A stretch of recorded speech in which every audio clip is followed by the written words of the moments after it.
Sejarah bahasa Indonesia. Bahasa Indonesia berasal dari bahasa Melayu. Penggunaan istilah bahasa Melayu telah dilakukan pada masa sekitar 683 sampai 686 Masehi, yaitu angka tahun yang tercantum pada beberapa prasasti berbahasa Melayu kuno dari Palembang dan Bangka. Prasasti-prasasti ini ditulis dengan aksara Pallawa atas perintah Raja Kerajaan Sriwijaya. Awal penamaan bahasa Indonesia sebagai jati diri bangsa bermula dari Sumpah Pemuda tanggal 28 Oktober 1928. Di sana, pada Kongres Nasional kedua di Jakarta, diumumkanlah penggunaan bahasa Indonesia sebagai bahasa untuk negara Indonesia pasca merdeka. Bahasa Melayu yang dipakai di daerah di wilayah Nusantara dalam pertumbuhannya dipengaruhi oleh corak budaya daerah. Bahasa Melayu menyerap kosakata dari berbagai bahasa, terutama dari bahasa Sanskerta, Persia, Arab, dan bahasa-bahasa Eropa. Bahasa Melayu pun dalam perkembangannya muncul dalam berbagai variasi dan dialek. Perkembangan bahasa Melayu di wilayah Nusantara memengaruhi dan mendorong tumbuhnya rasa persaudaraan dan persatuan bangsa Indonesia. Kedudukan bahasa Indonesia. Bahasa Indonesia memiliki kedudukan yang sangat penting yang tercantum di dalam Ikrar Ketiga Sumpah Pemuda 1928 dengan bunyi, "Kami putra dan putri Indonesia menjunjung bahasa persatuan bahasa Indonesia dan Undang-Undang Dasar Republik Indonesia 1945. Bab 15, Bendera Bahasa dan Lambang Negara serta Lagu Kebangsaan. Pasal 36 menyatakan bahwa bahasa negara ialah bahasa Indonesia. Kedudukan bahasa Indonesia dibagi menjadi dua. Yang pertama, bahasa nasional. Kedudukannya berada di atas bahasa-bahasa daerah.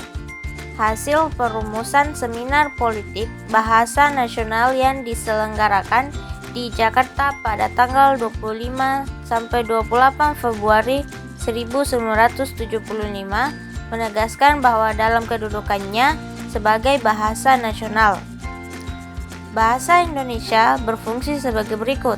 Yang pertama, lambang kebanggaan nasional. Yang kedua, lambang identitas nasional. Yang ketiga, alat pemersatu berbagai suku bangsa. Yang keempat, alat penghubung antar budaya dan antar daerah. Yang kedua, bahasa negara atau bahasa resmi Negara Kesatuan Republik Indonesia. Dalam hasil perumusan seminar politik bahasa nasional yang diselenggarakan di Jakarta pada tanggal 25 sampai dengan 28 Februari 1975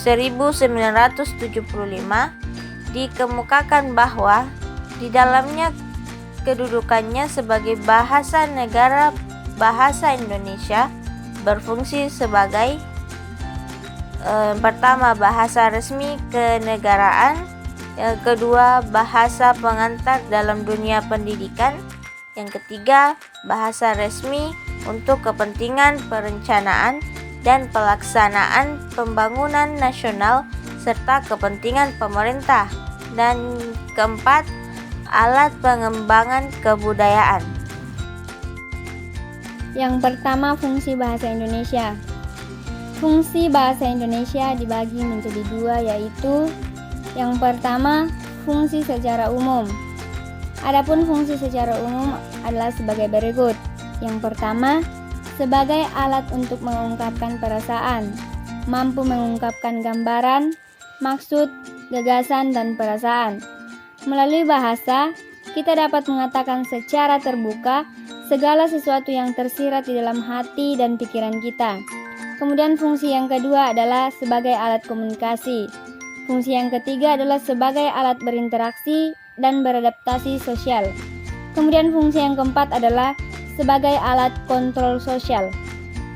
Yang kedua, fungsi bahasa secara khusus. Yang pertama, mengadakan hubungan dalam pergaulan sehari-hari. Manusia adalah makhluk sosial yang tak terlepas dari hubungan komunikasi dengan makhluk sosialnya. Komunikasi yang berlangsung dapat menggunakan bahasa formal dan non-formal. Yang kedua, mewujudkan seni atau sastra. Yang ketiga, mempelajari bahasa kuno. Yang keempat, mengeksploitasi iptek.